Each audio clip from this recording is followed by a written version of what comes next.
Welcome back, everyone, to another Coach Blakers video. We're going to be going over patch 12.22. Now, I originally was going to do this earlier, but I wanted to give not just you guys, but myself time to play on the patch and really get a feel for what was going down. The initial thoughts of the patch is different from always what you're playing, so I wanted to get the feel for the game first before I made a patch notes. I try to give you guys the real deal before I give you guys, information. So, I played, and now I have the ability to do patch notes because now I actually know what's going on rather than just taking it at face value. Of course, if you guys are interested in coaching, coachblaker.com is where you want to go. If you guys don't know what type of lesson plan is best for you, I do have a quiz on my site, and you could take that quiz and I'll let you know what lesson plan is best for you. I highly recommend you take advantage of that if you are not sure what you would like. But without further ado, let's get going. Remember, coachblaker.com, especially if you need help with any of these new changes coming into this season, or if you're trying to prep for next season, learning a role or a champion that you want to improve at. So let's go. So the return of Kimtech Dragon. Kimtech Dragon was a dragon that was introduced a while ago, but it had some really bad feedback. So let's see what's going on. Kimtech Dragon. When the Kimtech Dragon, or the when the I'm just gonna say Dragon. It says Drake, but Dragon. Is below half, it gains 33% resistance and deals 50% more damage. This Drake will deal 100% total AD plus 4% of its target's health as physical damage with each attack. Chemical buff: when your team kills a Kimtech Dragon, they will gain a stacking buff that gains 5% tenacity and 5% healing and shielding power. Upon receiving the Kimtech Soul, players will receive a buff that gives them 10% resistance and 10% more damage while below 50%. So this dragon, it's helpful, but I don't see it as being OP. Granted, I have yet to see a team stack 4 of these, so maybe when they stack 4, it's going to be nasty. But I am going to say that it's definitely champ dependent. Some of these dragons are champ dependent. You guys would know based off of like Cloud Dragon being certain champ dependents, especially the Soul.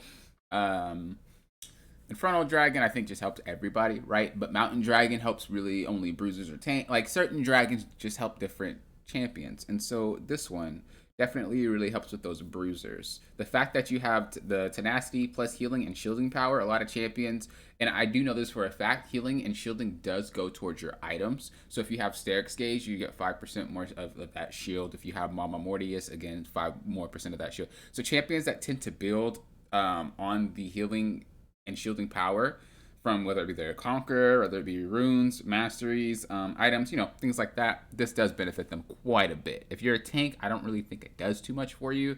And if you're something like like a squishy champ, I mean, it's kind of whatever. You'll still get exploded. So I definitely think that this is geared a lot more towards like bruiser champions. Kimtech Rift. I'm not going to go over everything, but I do like the updates. The stem fruit that gives you the shield and doesn't slow you is clean. Blast cone radius is clean, and then the movement speed on that vision plant is clean as well. Jungle changes. Now, I did make a video about jungle changes already, so if you guys haven't checked that out, please feel free to check that out. I'll leave that link in the description below, along with my coaching site per usual. I will just kind of briefly talk about it though. So for the most part, I guess I don't really need to cover it. I'll just pass it. My personal thoughts, I'm not going to elaborate on it, but I think that this was a healthy change. I do think that the jungle was a little bit difficult to get into. So for the newer players that like the jungle, you're able to bring a lot more champions into the jungle. And jungle has always been a role that was all over the place. It was never really structured. So I do like the fact that they are trying to put a structure on the jungle. A lot of the times when it comes to lane, we all know that we spawn, we go to lane, we lane after laning phase, all hell breaks loose basically. But with jungle, a lot of the times you don't know where to go, what to do, which way to go. And so like I definitely think that this gives you a structure to build on. Once you have that foundation, then you can start improving on your own. Like laning, right? When you first start laning, you go to lane, you CS, that's all you know. But when you get better at it, you start learning how to trade, you start learning how to zone, you start doing. And so like having structure going into jungle, even though it might not be perfect right now, I know that they're going to build on top of it. And I think that's a really, really good thing to do. So that way players can become better, because junglers right now are not the best players. I'm sorry to say, but a lot of junglers are very, very poor. And so if we can get this type of thing to kind of be like a little training simulation, that'd be really, really cool. New communication tools. I actually really like this. I think this is a really good addition. The one that I like the most is bait. That one, especially when you're playing jungle, is amazing because a lot of times you want them to do something so that you can either have the jungler pop out and then you pop out, or the laner is going to commit and then you just hop in. Longer the days where you ping on my way, on my way, on my way, and they don't do anything, right? When you have bait, it's just like, all right, go ahead and do it. I love everything about this. Not really going to talk too much on it, but I do love everything about it.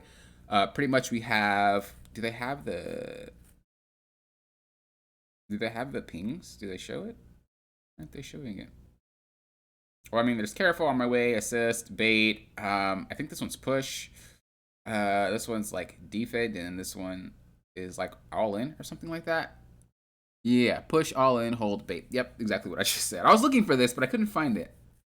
But yeah, I also like how you can see the things, like everything is just so much more crisp when it comes to this ping system, and it's crazy that they took this long to do anything about it. But my God, when it's still in, like, it still needs updates. Not gonna lie, but I just love it. It's really good. Um, ability recommendations. I don't think I've ever seen this for me. Maybe newer players, we're adding an ability level recommendation. The vision indicators will appear once you level. Okay, so I've seen this when I've coached players, but I've never seen it on me. So I don't know if it has to do with you being new with the champ or something like that, or if it's coming, but I haven't seen that for me. Top lane oriented updates. Or maybe I just like subconsciously just put my point in without actually paying attention to my HUD. Maybe that's what's going on because I don't recall ever seeing that. So this is like the gold mid lane changes.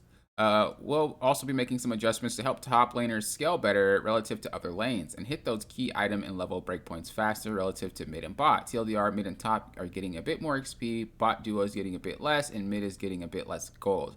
I don't really like this because top lane is one of the most snowbally roles in the game, and the fact that you don't actually need any of this. This is something where I think if it's in a vacuum, it helps, right? If it's like, okay, top laners just kind of farm. The only way that I see this being something that's good is like if they really want to bring back tanks, and I know that's something that's starting to happen a little bit. Is like tanks are starting to come back. If that is their goal, this is huge because a lot of tanks don't get kills in lane anyway. So the fact that they can scale a little bit better is great. But when we're talking about champs like Riven, Aatrox, Rise, things like this, well, not Rise, I'm sorry. What? Rise? We're talking about snowballing champions. Like, you don't really need this because I don't know, you can just get fed. I don't know. I feel like, I don't know. We'll have to see kind of how this works within the next few patches that they do. But I think this is kind of a mistake, but we'll see. We'll see.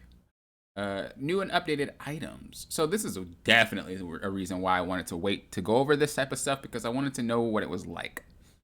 So one of the major things that I'll talk about before we even get into the items is that Riot made it so that mythic items are no longer, like, you can still get these items without them being mythic items. And I really love that because this, for example, Frozen Fist, which is the Iceborne Gauntlet, whatever, Frostfire Gauntlet, like that fact that it used to be a mythic item, but I really wanted this to come back, the Frozen Fist, I like that I see it. And like I said, I think they're doing a lot to bring back the tanky champions. I don't really know where they're going with it, but we'll see. Anyway, let's get to the items. So, the first one we have is Jak'Sho, the protein. I think it's protein, but it's just saying protein. I'm troll. Why do you guys watch me? All right, so pretty much this gives you, it's a tank item pretty much. It gives you ability haste as well. For each second in combat, gain a stat granting 2 armor and 2 magic resist up to 8 stacks. At max stacks, become empowered, instantly draining enemies around you for 3% of your max health, reduced to 30% against minions and monsters, and increasing your resist by 10% until the end of combat. Grants all other legendary items 5 armor and 5 magic resist. So this item, when I first read it, I thought it was like really busted. But you have to be in combat for a while, right? And so, like, if your champion can't even take advantage of being in combat for a long period of time, it's not that great on them. So this really is like a traditional item that you would put on champions that can last in a fight. I've been seeing some people build it, and I don't really think it's good because if you get exploded, this thing does really nothing for you. So it's about champions that can stay in the fight. I do like that it gives you armor and magic resist as its legendary. I do like the item. It's kind of like a Sunfire in a way. Then you have the Unspoken Parasite. So this is the Ornn upgrade version of Jaksho, the Protean. Wait, was that the Ornn version? Did I just misread this?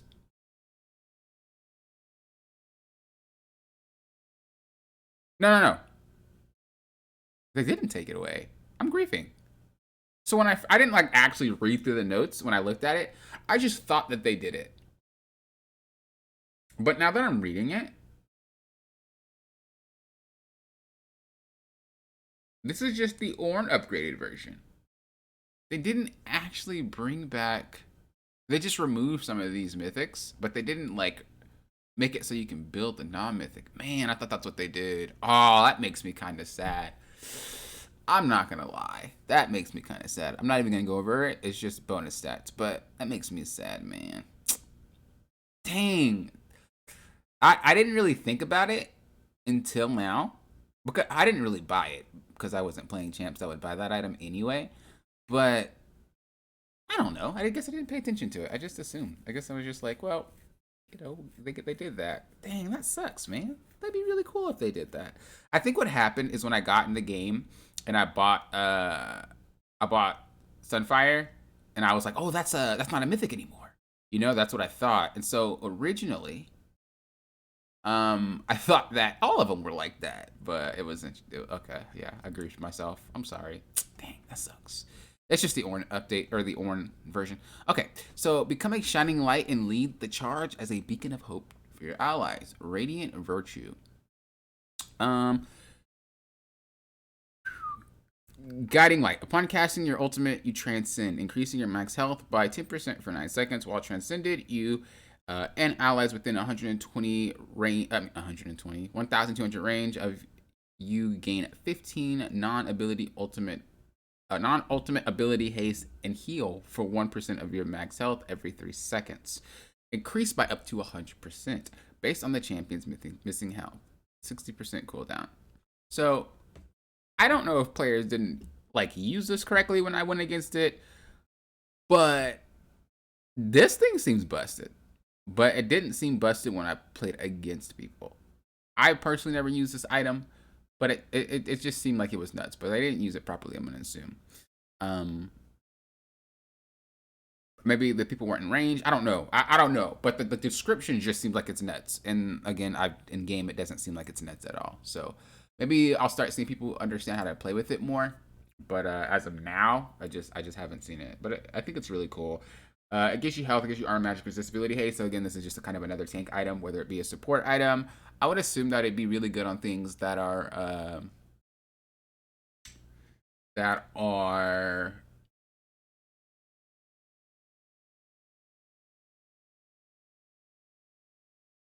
that play around their ultimate a lot more. Some champions don't really play around their ultimate, but some champions do. So as an example, I'm just going to use Nasus. This kind of seems like it'd be a really good item on him. But then at the end of the day, it's like, well, it's team oriented, right? So if Nasus built this, it's just weird. It just gives him HP. But I will say, like champions like Jarvan, that tend to fight, but also buff their team when he puts his flag down. Like that's pretty crazy. So I would definitely like to see players build this more correctly and use it correctly, because the champs that they tend to play it on just are either ulting alone or they're not really ultimate dependent anyway. So they don't get to use it as well. Heartsteel. So this is one that everybody's been building lately. So it's 800 health, 200% regen, and then ability haste is 20. Kindle Gem, Crystalline Bracer, and then Giant Spell. Charge up a powerful attack against a champion over 3 seconds while within 700 range of them. The charge attack deals 125 plus 6% of your max health as bonus physical damage and grants you 10% of that amount as permanent max health. 30% cooldown per target. Grant all the legendary items 1% bonus health and 6% champ size. So this item's kind of nutty. I'm not going to lie. But it seems to be only nutty if you're fed. If you are even or if you are behind, this item doesn't really seem to do that much. And you might be thinking, well, I had built it on supports, and supports, it's crazy. You do blah, blah, blah. A lot of the times, I'm pretty sure you were fed. Again, it's really just kind of a snowball item, it seems, to be really giving the most out of it. Because if you have no gold, right? You can't get items. And this item scales off of actually having health. So unless your champion is like Scion, as an example, where they just get health through their kit, it's not that great if you are behind. So definitely choose wisely when you're picking this mythic, because I don't think it's very effective if you are behind. But again, I've seen everybody just build this item, so what are you gonna do? It doesn't seem as busted as I think everybody's been telling me, but again, I think a lot of it just has to do with them being fed and then using that item. So Iceborne Gauntlet got buffed, or it got name changed, and then it got buffed. Holy shimoly, to 50. They lowered the HP on it. Magic resist went to 0. Yikes. Okay, so it's not even a magic resist item anymore. Then why does it build out of a magic mantle? Am I crazy? Let me read.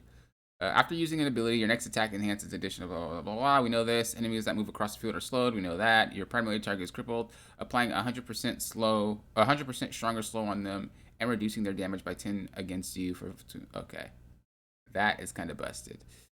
I don't really see anybody build this item, to be real with you guys. I don't know. It feels like some people are very... they gravitate a lot towards this one. I don't see this one too much. Again, I have never used it. And so I don't know. I've been using Sunfire and Jaksho a lot because I don't know. I like the name of it. And then I just haven't really been playing tanks, period. But why does it build out of no magic mantle if there is no magic resist? Am I crazy? That's so weird.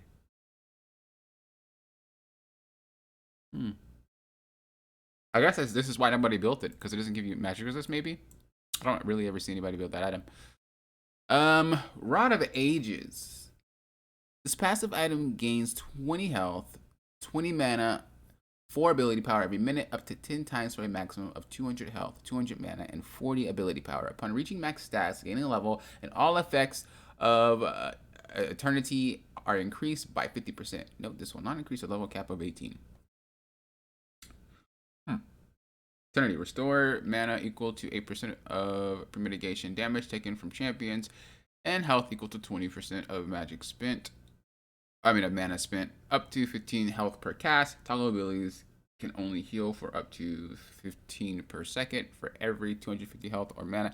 Okay, so this item, I don't even see that often. It's funny because a lot of players are like, oh my gosh, Rod of Ages is back. I'm going to do so well. Oh my gosh, this item is literally...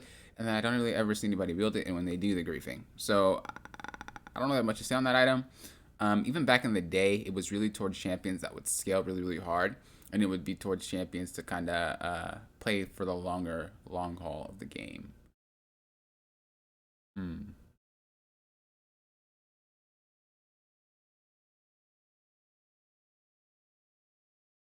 But it seems shorter. It's only up to 10 minutes. So it's 1 minute. I didn't think that was the same thing for the Rod of Ages back in the day. Yeah, I don't know. Doesn't seem like it was that OP. Granted, this is still preseason though, so it's like a lot of this stuff, like it doesn't really. This is why I wanted to wait. Period, because a lot of this stuff still just isn't used properly yet, right? We just got all these cool things, so I'll probably make another video of the because they're most likely by coming into the next season, or like maybe the next patch. I don't remember. I think it's 24 their last patch. I think 24 is their last patch of every season, I think. But whatever. When they change these items, then I'll give you guys a better representation of like what's going on. Because by the time that patch hits, we'll see like who made what broken, what's getting nerfed, what's getting buffed, and we can really see what's going on. Personally, a lot of these items, just I have yet to see anything crazy about them. Restore mana equal to 8% of premeditation damage taken from champions, and health equal to 20% of mana spent, up to 15% health per cast. So, I mean, again, this is just an item that really helps you out in the long haul. Gives you HP, give you mana. This was kind of just used by Ryze and Kassadin a lot of the times. I don't think I've seen many other champions build it. It's really for champs that expend a lot of mana. Or can do a lot with HP. So as an example, Ryze, because he had a lot of HP, he can actually build like the armor. and like magic resist and whatnot, and then the mana would just make him stronger because that's how Rise works. And so yeah, maybe like Singe as well, but we'll see. All right. Oh, Abyssal Mass is now a mythic. Cool. Oh wait, that's not a mythic. I lied. What's it do? So it gives us 300 mana again. I was wondering when they were going to bring that back. Gives us more HP, gives us more magic resist. Okay. So this is basically just a continuation of the Catalyst. Passive, unmake, curse nearby enemy champions, reducing their magic, which we already know. So, but it just gives us mana now.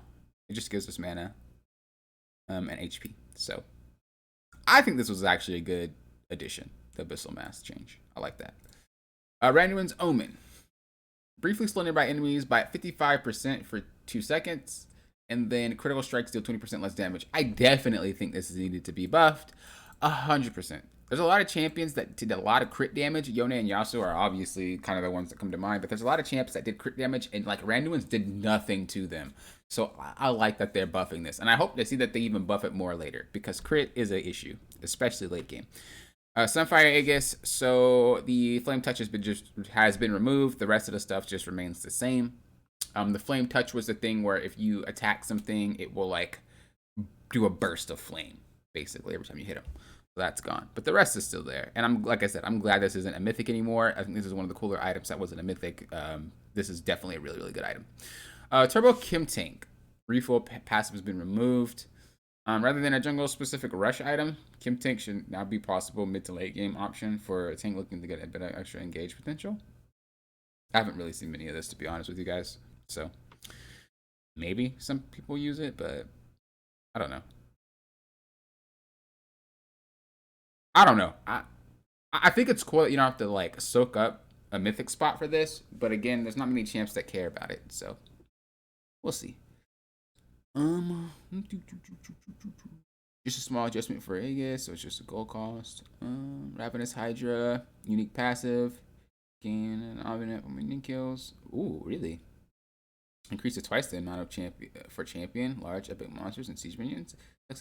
Wow, so it's more of a scaling item. So this is going to be insane on Fiora. It now guarantees you bonus AD and Omnivamp.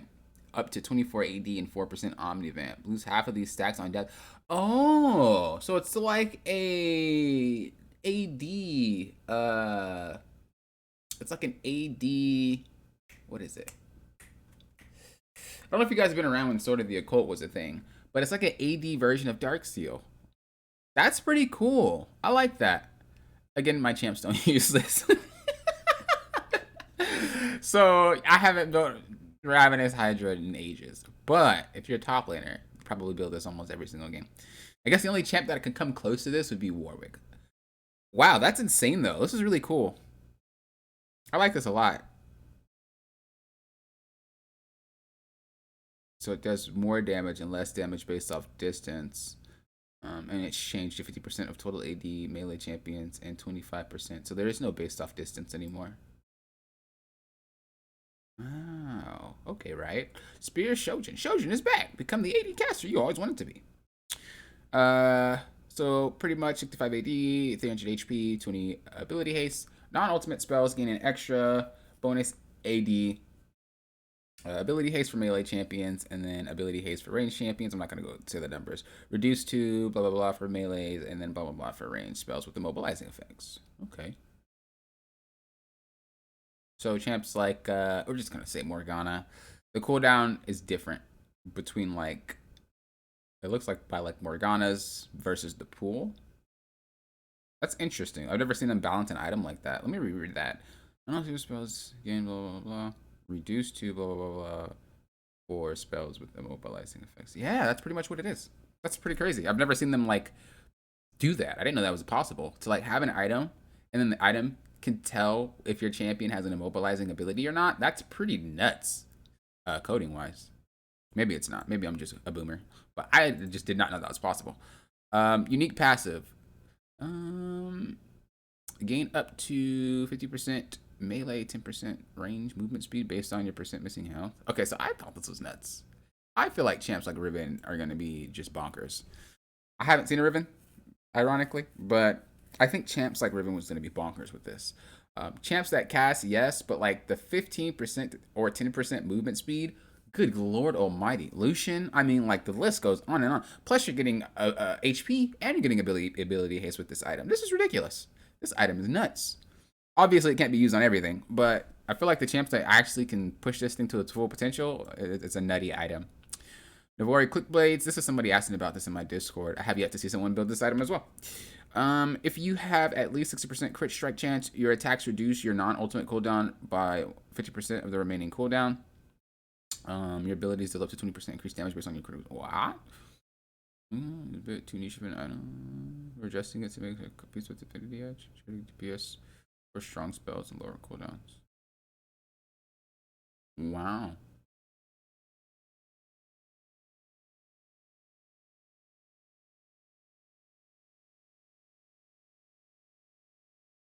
Wow. This is interesting item too. Whew. Man, where's Rat going with some of these items? Again, I just don't know what's OP. I have yet to see everybody really take advantage of this or use it properly. So again, the reason why I wanted to play and wait a couple of days before I put out these patch notes is because I wanted to get a feel for these items myself. And then I wanted to see kind of how people were using them. And even still, right now, this always happens every preseason when new items are added.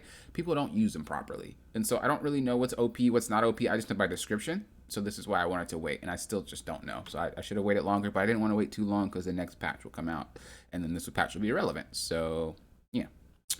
Cho'Gath R damage increased. This champ's busted. I hate Cho'Gath. Change from range to melee? Really? Changing Lilia to melee champion to be more intuitive with how she attacks.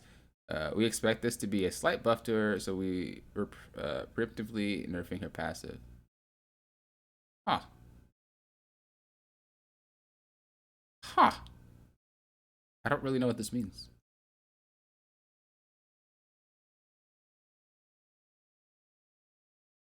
Oh, I see what they're trying to say. I think in terms of like runes and items, you know, there's specific things that make it so that she's strong, or like certain like things are weaker. Like just as an example, Tiamat here is like weaker with range champs, right? But she's turned to melee, so some of these items could be a lot stronger on her, or there could be items that she can now use, or runes she can now use because she's melee. So this is actually interesting. I don't really think she needed to be nerfed though, but we'll see. Nunu and Willow. I mean, the fact that they said that though means that there's someone on the balance team who's actually thinking, but I just don't even know what that's supposed to mean. Nunu and Willow. Chew damage to non-champions. Similar to Cho'Gath, our goal is to keep Nunu and Willow's consume damage competitive with Smite, so we're upping the damage. All right. Rakan changed from range to melee. Again, kind of the same thing. And I don't really know why he was at melee. That was goofy. Smite. New Smite names. Yes, we do know that. Turret adjustments, gold plate is now higher. Armor and magic resist is now higher as well. For the turret plating, don't really care about ARAM. Champion base stat cleanup. Don't really care too much about that. Behavioral systems. Penalty ladders will upgrade accordingly to match the new severity tiers that we detect. Players who are chat restricted will no longer be able to send any message to other players in game. DMs will still be available. Wow, so you don't even get to have like the 3 message per whatever. It's like if you chat restricted, you can't type period. I like that. I'm happy to see Riot doing things like this because again, this goes to show next season is going to be really, really good for a competitive game. Oh, speaking of competitive, what's this? No more dead zone. Teams have the option to call unanimous early surrender vote if an AFK player is detected on their team between 10 and 15 minutes, rather than. And now they moved it to 3:30 and 50 minutes. Yeah, I don't know why they made you wait for so long. That's kind of grief. Champ select anonymity. An anonymity. I said anonymity. uh, in rank solos and duos, champ select all summoner names that aren't yours or your duo partners will be replaced by ally 1 through 5. I actually really do like that. I actually really like that. I actually really like that. I this is just me giving my like thoughts about it now. As I was playing, I didn't really trip because I didn't care. But I actually really do like this. I like the fact that you can't research people if their win rate. Okay, so there's negatives and positives about this. The negatives, I'm gonna just say the negatives right now. The fact that you can't see who's troll picking. You can't see who's first timing a champ. If I have an Azir on my team, I can't check if he's a first time Azir because I would straight up dodge. So I don't. I I feel like what they should do. Well, I don't use third party programs. Maybe you guys do. Let me know in the comments below. Does Blitz tell you, even though it doesn't show their name, does it tell you like the percent that they play the champion, stuff like that? Maybe I should test that myself. If you guys have watched this and I haven't tested it, let me know in the comments. Because if it doesn't show, no, but I don't want to have to download that app to show that. I feel like Riot should show like win rates on the champion then, or show like pick rate, or like how often they play. They don't need to show win rate, but just show how many games that's played. That'd be really, really good. If they do show that and I've missed it, I'm just a boomer. But I don't think they show that. We also want to avoid using someone else's win or lose streak playing a different champion to force a dodge. Yeah, see? They even know. They say it right here. This is why we want to dodge. So I don't know. That's the negative. The positive to it though is like I just said, people don't look you up. A lot of the times, people have bad win rates not because they suck, but because games are just really, really hard, or maybe they had a tough day. And so like you got a lot of people either being angry at that person or a lot of people trolling that person. So, I just definitely do not. I don't know. I feel like more positives out with the negatives, but still like to dodge. Fountain check. Before 3 minutes of a player in the fountain for 90 continuous seconds, their team is able to initiate a remake. At 45 seconds, a player will receive chat message telling them that they need to leave the fountain. At 70 seconds, they will receive a pop-up message telling them that they need to leave the fountain. Never had the experience to myself.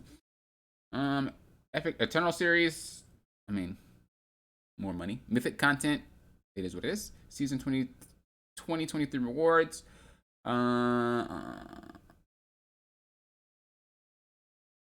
So you're going to be getting it on December 14th. Okay, that's what I was looking for.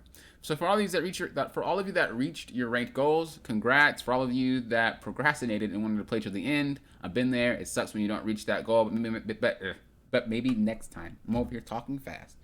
But maybe next time, next season, you guys will take more care to play a lot more frequently in the early and mid season instead of waiting until the last minute to try to iron out and pump out your games. Also, keep in mind, if you guys don't play, every season players are better and better and better. And this is why coaching is just good, is because you're able to improve with the next season. Just because you're a plat last season doesn't mean you'll get to plat this season. You could probably be gold. Why? Because players get better. And if you don't get better with them and you assume that rank is the same, you probably won't get back to your rank. So again, if you guys are interested in coaching, CoachBlaker.com is where you want to go. Make sure that your skills are, at their peak. Make sure you're learning your champs, your roles, or whatever you need, so that way you get started next season like on the right foot, not dooming your account. I've been there and it sucks. But thank you guys for watching. I do appreciate it. If you guys have any questions, let me know in the comments below. How long was this? 33 minutes. It's actually a lot shorter than I thought it would be. How I overall feel about these patch notes, I think it's good. I think again, we just have to see how everything comes to life. As far as the items, I like them. As far as the jungle, I like it. And, every single season is kind of like this. They introduce things, and if we don't like it, they try to change it as long as it makes sense. So I'm curious to see what feedback that we gave them that they will change. Again, maybe this like ally 1 through 5 thing can show a champ pick rate, because I would definitely dodge if a champ is like a champ that is very hard to play and they don't play the meta. But, let me know in the comments how your quality of games are going with this new allied system. Peace, late. Thank you guys for watching. Again, at CoachBlaker.com. If you are interested, take my quiz. It will pop up when you go to my lessons tab. Have a good rest of your day or night. And thank you guys for doing what? Approaching this like a coach.